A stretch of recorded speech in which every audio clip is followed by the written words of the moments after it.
Tahun 2025, Menteri Keuangan Purbaya Yudi Sadewa dan Gubernur Jawa Barat Deddy Mulyadi sepertinya terlibat polemik publik mengenai dana pemerintah daerah Pemda yang mengendap di bank. Dikutip dari salah satu akun, saat diwawancarai wartawan, Purbaya Menteri Keuangan katakan harusnya dia cari kemungkinan besar anak buahnya ngibuli dia, imbuhnya dalam video tersebut. Soal Kang Deddy Mulyadi, Pak, kan Bapak ditantangin buat buka data yang dana mengendap itu, Pak. Kang Deddy katanya udah ngecek deposito Jabar, nggak ada, Pak, dana mengendap ke sana. Tanya aja ke Bank Sentral, itu kan data dari sana. Harusnya dia cari, kemungkinan besar anak buahnya juga ngibulin dia, loh.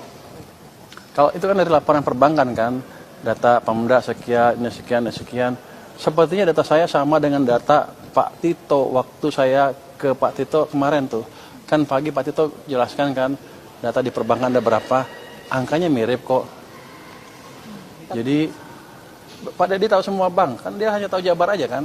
Saya nggak pernah describe data Jabar kan. Kalau dia bisa turunkan sendiri, saya nggak tahu dari mana datanya. Dia debat sama dia sendiri. Saya nggak tahu. Jadi saya nggak pernah bilang Jabar segitu berapa kan.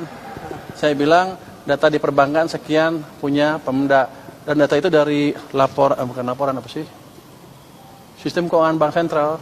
Dia ada, saya lupa namanya. BI apa sih? Di situ ada tuh, ada flagnya. Punya Pemda sekian, punya pemerintah pusat sekian. Even punya pemerintah pusat juga orang saya masih nggak percaya segitu. Saya akan masih suruh periksa lagi.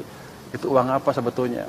Pak, tapi kan dari Kang Deddy bilang itu tidak ada disimpan deposito, tapi dia nggak menjelaskan secara langsung disimpan di mana. Apakah nanti akan ada koordinasi, misalnya apa khusus nih? Jadi kan dia udah bilang kayak gitu. Apakah dari Kemenkyu akan khusus melihat data uang Pemdanya si Jabar atau ditaruh kemana gitu? Saya bukan pegawai Pemda Jabar. Kalau mau dia periksa aja sendiri. Ya kan, itu data dari sistem monitoring BI yang dilaporkan oleh perbankan setiap hari kali ya, setiap berapa minggu sekali, itu seperti itu datanya.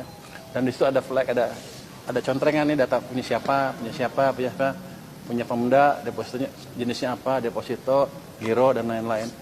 Jadi jangan Pak Deddy nyuruh saya kerja. Pak, tapi ada Kemarin memang katanya mau periksa yang data selisih 18 triliun dengan Kemendagri, itu hasilnya apa ya? Datanya apa udah diperiksa? ada selisih 18 triliun. Bukan saya meriksa, Pak Tito harusnya periksa. Kalau di catatan perbankan seperti itu, kan dilaporkan oleh bank seperti itu kan. Bank melaporkan ke Bank Sentral setiap saat mungkin seperti apa, untuk setiap berapa minggu sekali, tiap hari mungkin disimpulkan oleh BI atau datanya disediakan, atau kalau kita bisa dapat akses data Bank Sentral setiap saat bisa lihat kok.